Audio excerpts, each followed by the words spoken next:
स्वागत है आपका भारत वॉइस में।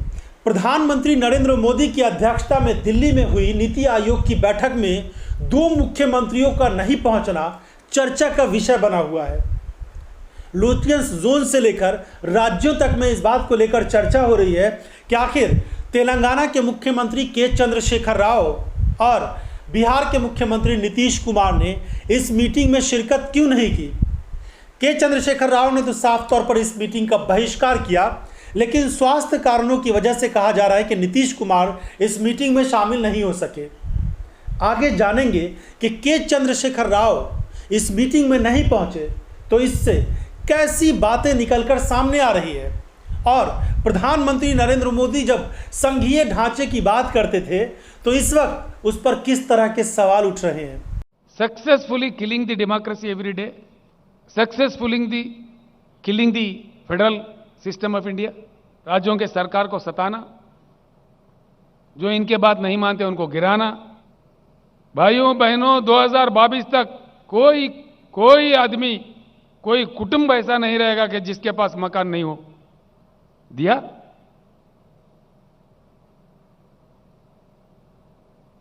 हम तो 2022 में आ गए, मोदी जी अभी नहीं पहुंचे 2022 में। है केसीआर के चंद्रशेखर राव तेलंगाना के मुख्यमंत्री लगातार प्रधानमंत्री पर कई तरह के आरोप लगा रहे हैं। वो तो सीधा कहते हैं कि इस वक्त देश में आपातकाल की स्थिति है। उनका यह भी कहना है कि जो लोकतंत्र है देश में वो खत्म हो चुका है। महंगाई, बेरोजगारी, डॉलर के मुकाबले कम होते रुपए का वैल्यू हो या फिर चीन के आक्रामक तेवर, इन सब चीज़ों पर वो आरोप लगाते हैं कि प्रधानमंत्री नरेंद्र मोदी चुप्पी साधे हुए हैं। इन सब चीज़ों पर वो ध्यान नहीं देते, ध्यान भटकाने वाली योजनाओं पर वो ज़्यादा तवज्जो देते हैं। वो तो साफ तौर पर ये कहते हैं। उनका ये कहना था, मीटिंग के एक दिन पहले ही उन्होंने ये ऐलान कर दिया था कि वो दिल्ली में होने वाली जो नीति आयोग की बैठक है उसमें शामिल नहीं होंगे, क्योंकि उस मीटिंग में कोई निष्कर्ष नहीं निकलता है और कोई फ़ायदा नहीं होता है।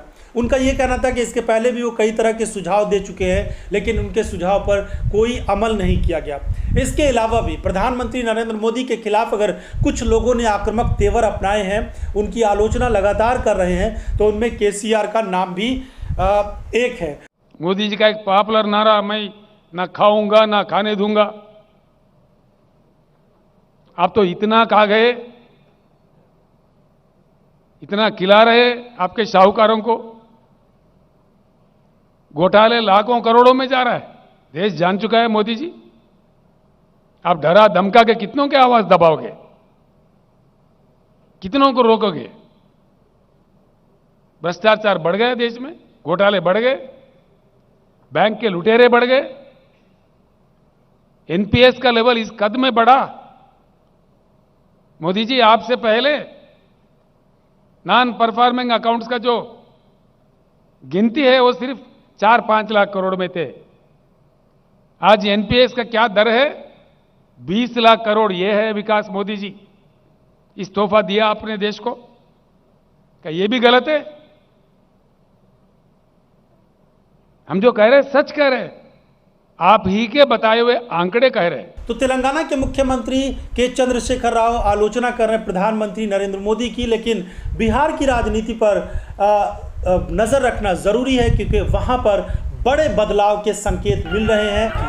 भारतीय जनता पार्टी और जनता दल यूनाइटेड के साथ जो बिहार में रिश्ते हैं इस वक्त, वो सबके सामने है। कहा जा रहा है कि कभी भी नीतीश कुमार पाला बदल के राष्ट्रीय जनता दल के साथ सरकार बना सकते हैं। लाख कोशिशों के बावजूद, भारतीय जनता पार्टी के शीर्ष नेतृत्व के मनाने के बावजूद भी नीतीश कुमार के तेवर कम होते हुए नजर नहीं आ रहे हैं। वैसे भी भाजपा ने पहले चिराग पासवान और उसके बाद कुछ अलग तरह की राजनीति की, और आरसीपी सिंह को लेकर जो कुछ भी राजनीति भाजपा ने की है वो नीतीश कुमार को चुभती हुई नजर आ रही है। इसीलिए कहा जा रहा है कि नीतीश कुमार अब नहीं चाहते कि भाजपा के साथ उनका गठबंधन आगे भी जारी रहे। इसीलिए अब ये जो तल्खियां हैं वो बहुत ज़्यादा बढ़ती जा रही हैं। वैसे दिल्ली से भाजपा नेताओं को ये आदेश दे दिया गया है कि वो नीतीश कुमार के खिलाफ ज़्यादा बयानबाजी न करें। वैसे भी भारतीय जनता पार्टी की पूरी कोशिश है कि नीतीश कुमार के साथ उसका गठबंधन बिहार में बना रहे, क्योंकि इस तीसरी बार यानी 2024 का जो लोकसभा चुनाव होने वाला है उसमें भारतीय जनता पार्टी को ज़्यादा से ज़्यादा सीटें लानी है, क्योंकि कहा जा रहा है कि कई राज्यों में बहुत बुरी हालत भारतीय जनता पार्टी की होने वाली है। ऐसी स्थिति में बिहार और उत्तर प्रदेश जैसे राज्य से अगर सीटें कम होंगी तो बहुत नुकसान हो जाएगा भाजपा को। इसीलिए कम से कम लोकसभा चुनाव तक भारतीय जनता पार्टी नीतीश कुमार को रोके रखना चाहती है और उसके लिए तमाम कोशिशें की जा रही है। जेपी नड्डा से लेकर अमित शाह से लेकर प्रधानमंत्री नरेंद्र मोदी से लेकर और जो छोटे मोटे नेता हैं बिहार के, वो भी कहते हैं कि बिहार में जो सरकार चल रही है वो नीतीश कुमार की अध्यक्षता में चल रही है और नीतीश कुमार एनडीए के बिहार में नेता है। लेकिन इन सब के बावजूद नीतीश कुमार कहीं पर भी अपने तेवरों में कमी नहीं दिखा रहे हैं। राष्ट्रपति का विदाई समारोह हुआ दिल्ली में, उसमें वो शिरकत करने के लिए नहीं आए। शपथ समारोह था, द्रौपदी मुर्मू का जो राष्ट्रपति बनी है उसमें वो शामिल होने नहीं आए। अब नीति आयोग की जो ये मीटिंग हुई है रविवार को, उसमें वो शामिल होने नहीं आए हैं। प्रधानमंत्री नरेंद्र मोदी नीति आयोग के अध्यक्ष हैं, तो उनकी अध्यक्षता में ये मीटिंग हुई। 7वीं बैठक थी और ये 2019 के बाद आमने सामने की बैठक पहली बैठक थी 2019 के बाद। तो ये उम्मीद की जा रही थी कि तमाम राज्यों के मुख्यमंत्री आएंगे।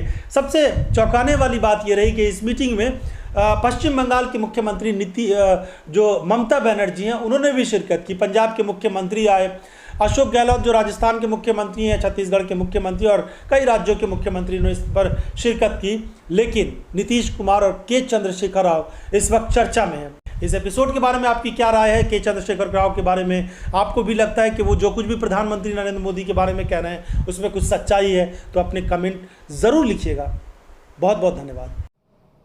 पहले से बुरा हाल, बद से बदहाल, बद से बदतर होते जा रहे हैं। ह्यूमन डेवलपमेंट इंडेक्स में हमारे स्थान 80 पर था, माननीय मोदी जी के कालखंड में 131 पे पहुंच गए। यह आपका मिसरूल का नतीजा है। हंगर इंडेक्स में हमारे भारत का स्थान 63 था, आज मोदी जी के बदौलत, मोदी जी के महान कार्यकारिता का निशाना है, हम 101 पे पहुंच गए, from 63 to 101। Individual rights, fundamental rights, Hindustan का जगह 85 था, 85, आज हम पहुंच गए 119, यहां पे भी गिरावट। बेरोजगारी ever highest in the history. Modi ji आने से पहले इसका दर, इसका percentage, it was at 5.6% unemployment in the country. Today it is, महान मोदी जी के महान एडमिनिस्ट्रेशन का नतीजा यह है, ever high in the country, 8.1% पे पहुंच गया अनएम्प्लॉयमेंट रेट। ये भी आंकड़े हमारे नहीं है। प्रेस फ्रीडम, भारत का स्थान 131 था, आज 142 पे पहुंच गया। और आपने बड़ा मेहनत करके मोदी जी, गोदी मीडिया भी आपने सृष्टि किया भारत में, तो सारा देश जानता है। हैप्पीनेस इंडेक्स 111 हमारा स्थान था, मोदी जी के प्रभाव से 136 पे पहुंच गया। एनवायरमेंटल इंडेक्स में 180 देशों को गिना गया था,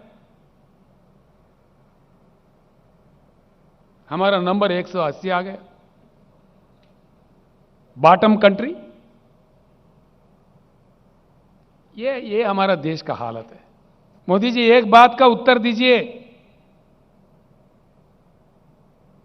जरूर हम मांग करेंगे। What is the greatness of mister Narendra Modi? आपको जनता ने जो मैंडेट दिया 10 साल का 2 बार चुन के, आपने 8वां साल का भी बजट पेश कर दिया, यानी 80% आपका कालखंड का समय खत्म हुआ और आपने बता दिए कि आप में कितनी क्षमता है। You have exhibited your capability and your level of capability, your capability level is, आपने कह दिया काला धन वापस लाएंगे। आया क्या मोदी जी? अगर आया तो कहां आया? अरे आखिर हम जानना चाहते हैं कितना काला धन वापस आया भाई।